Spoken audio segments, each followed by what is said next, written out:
Um inesperado e, por que não, improvável encontro entre Lula e Donald Trump pode ocorrer agora no mês de fevereiro.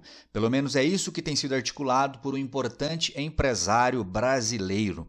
E aí, consegue imaginar uma cena destes dois se cumprimentando, trocando ideias sobre a geopolítica mundial? Pois é, algo que com certeza vai chamar muita atenção. Se você ficou interessado, deseja saber mais sobre este e outros temas das atualidades, geografia ou geopolítica, já sabe, me acompanha no canal, faça a sua inscrição, já deixa o like nesse vídeo e vem comigo. Minha gente, hoje é dia 31 de janeiro, o ano de 2025 está voando, o primeiro mês já era. E a manchete que eu repercuto aqui é essa, ó. Empresário articula jantar entre Lula e Donald Trump em fevereiro. Tudo está sendo articulado por este senhor aí, que é um bilionário, um mega empresário do Brasil. Tá aí, ó. De acordo com Garneiro, o encontro está planejado para ocorrer no dia 17 de fevereiro à noite, no resort de Mar-a-Lago, na Flórida, que pertence a Donald Trump. Então, Lula viajaria aos Estados Unidos para esse encontro. Lembrando que, ou esclarecendo que, esse encontro não está ainda oficialmente agendado, não foi confirmado por nenhuma das assessorias dos dois presidentes. Mas é algo aí que vem sendo ventilado e há pessoas que dão como certo esse jantar. Este senhor aí, o Garneiro, ele tem há muitas décadas um trânsito muito livre nas principais rodas de poder político, não só do Brasil, como também dos Estados Unidos. Olha só, Garneiro tem um longo histórico de aproximações bem-sucedidas. Foi ele quem costurou o jantar entre o então presidente Bolsonaro e Trump em 2020, inclusive lá em Mar-a-Lago. Garneiro também trabalhou na aproximação de Lula com o ex-presidente George W. Bush em 2002, quando o republicano ocupava a Casa Branca e o petista havia sido eleito pela primeira vez. Na época, lá em 2002, quando o Lula foi eleito pela primeira vez, havia um grande temor de que ele fosse implementar medidas muito à esquerda do espectro político ideológico. Que ele fosse, por exemplo, estatizar empresas, que ele fosse promover uma ampla e restrita reforma agrária e assim por diante. Teve nada disso. Os governos Lula, diferentemente do que muitos dizem, foi muito menos um governo de esquerda e muito mais um governo de centro. Afinal de contas, você inclusive se lembra que o primeiro vice-presidente do Lula era José Alencar, um importante empresário do Brasil que não tinha nada de esquerdista. Beleza, beleza? Importante deixar isso claro, tá? Então, como eu dizia, esse Garneiro aí sempre esteve muito próximo ao poder, independentemente de quem fosse o presidente, seja aqui no Brasil ou lá nos Estados Unidos. Aqui, por exemplo, algumas imagens, ó. Aqui está esse empresário, a quem faço referência, o Mário Garneiro, próximo do Donald Trump, isso aqui no primeiro mandato do Trump. Aqui o então vice-presidente do Trump, Mike Pence, e o Álvaro Garneiro, que é filho do Mário Garneiro. Esse Álvaro aqui, você talvez o conheça, ele é mais famoso porque ele tem ou tinha um programa na Rede Record, um programa que falava de turismo, né? Ele viajava o Brasil todo, viajava o mundo, mostrando alguns lugares bonitos, alguns lugares importantes aí para fazer turismo.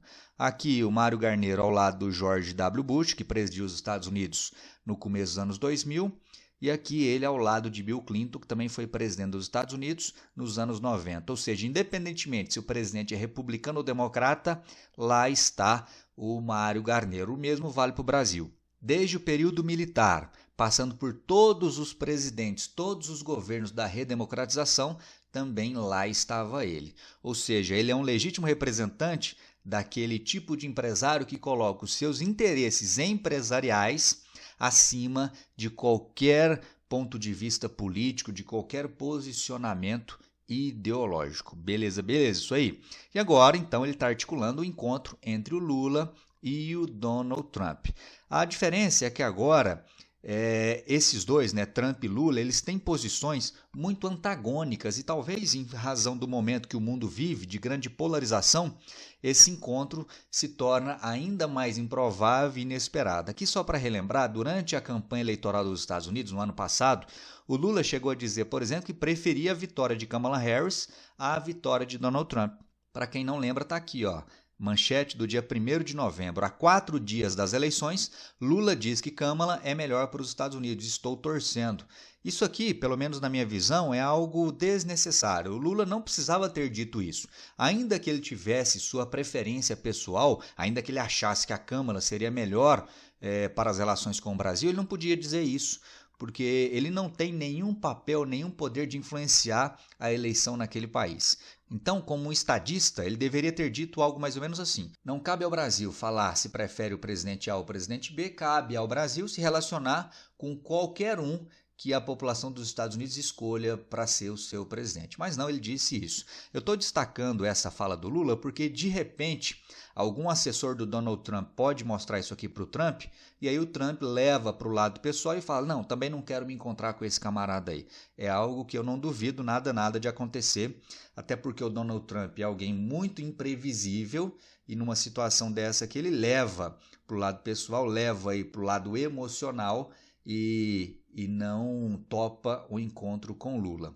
Essa semana também, mais rusgas, né? O Trump disse que o Brasil, junto com a China, com a Índia, fazia parte de um grupo de países que queria mal, desejava o mal para os Estados Unidos, aqui fazendo referência às relações comerciais entre os dois, e mais uma vez o Trump ameaçou taxar os produtos provenientes desses países, ou seja, aumentar os impostos cobrados, por exemplo, sobre produtos que o Brasil exporta para os Estados Unidos, o que seria extremamente prejudicial para a nossa economia. E aí o Trump, ou melhor, o Lula, ontem, numa entrevista coletiva, ele rebateu. Olha o que ele disse: Lula promete aumento de tarifas aos Estados Unidos se Trump decidir mudar as taxas para o Brasil. Aqui o que disse Lula: é muito simples. Se ele, Trump, taxar os produtos brasileiros, haverá reciprocidade do Brasil, ou seja, vamos taxar os produtos que são importados dos Estados Unidos. Não tem nenhuma dificuldade, afirmou Lula. Sabemos, contudo, gente, que não é bem assim, né? Aqui o Lula fala: não tem nenhuma dificuldade. Uma coisa é aquilo que se diz em cima de um palco, em frente a uma plateia. Outra coisa é aquilo que ocorre no mundo real. Eu lembro vocês, por exemplo, que o Brasil é muito mais dependente dos Estados Unidos do que o contrário. Os Estados Unidos são, para o Brasil, o nosso segundo maior parceiro comercial.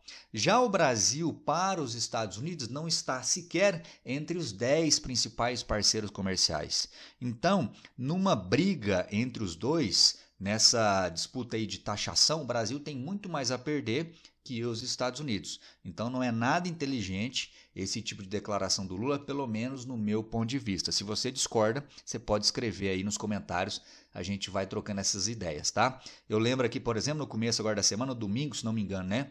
O Gustavo Petro, presidente da Colômbia, quis comprar a briga com o Trump, dizendo que também iria taxar os produtos americanos, e aí alguém deve ter chamado dele, né? Não, presidente, vem cá, não faz isso não, senão a economia colombiana aqui, ó, vai à ruína. E aí logo depois ele teve que voltar atrás, numa situação extremamente constrangedora, em certo aspecto até vergonhosa. Ou seja, os países, os líderes precisam saber o tamanho e o poder que de fato tem. Não é qualquer um que consegue comprar briga com os Estados Unidos da América. No mundo hoje, talvez só a China seja capaz de fazer isso. Beleza, beleza? E aí, gente, ficamos aqui na expectativa, né? Será que de fato esse encontro vai ocorrer agora no mês de fevereiro? Se esse encontro, da maneira como tem sido planejado, anunciado, ocorrer, será um encontro entre os dois somente. Ou seja, não será um grande evento em que estarão presentes vários presidentes do mundo inteiro. Será um encontro entre Lula e Donald Trump. É importante frisar que o Donald Trump, ainda que seja imprevisível, ainda que fale muita besteira, ele não é bobo, né? E ele sabe que se os Estados Unidos, isolarem, ou seja, cortarem os laços com o Brasil, isso pode ser muito ruim para os interesses americanos, porque quem vai ocupar o espaço que antes era dos Estados Unidos nessa relação com o Brasil? A China. E hoje, o principal rival na disputa geopolítica global dos Estados Unidos se chama China. Um grande temor e uma grande promessa do Trump é justamente tentar afastar a influência chinesa aqui na América Latina. Então, de repente, eles topam assim um encontro desse com Lula, justamente como uma forma de tentar aproximar os dois países, os dois governos, que ainda que sejam rivais do ponto de vista ideológico, possuem sim interesses em comum, principalmente aí nessas questões comerciais. O Brasil porque vende muito para os Estados Unidos e os Estados Unidos porque não quer que o Brasil caia inteiramente no colo da China. Mas vamos precisar aguardar para ver se de fato esse encontro sai ou não. Beleza, meu povo? O que você acha? Acha que pode acontecer ou não? O Donald Trump dirá não para qualquer encontro bilateral com Luiz Inácio Lula da Silva. Escreve aí para mim, se gostou do vídeo deixa o like, se não gostou deixa o dislike e confira também as informações presentes aqui na descrição do vídeo. Valeu, te espero no próximo, forte abraço e até lá.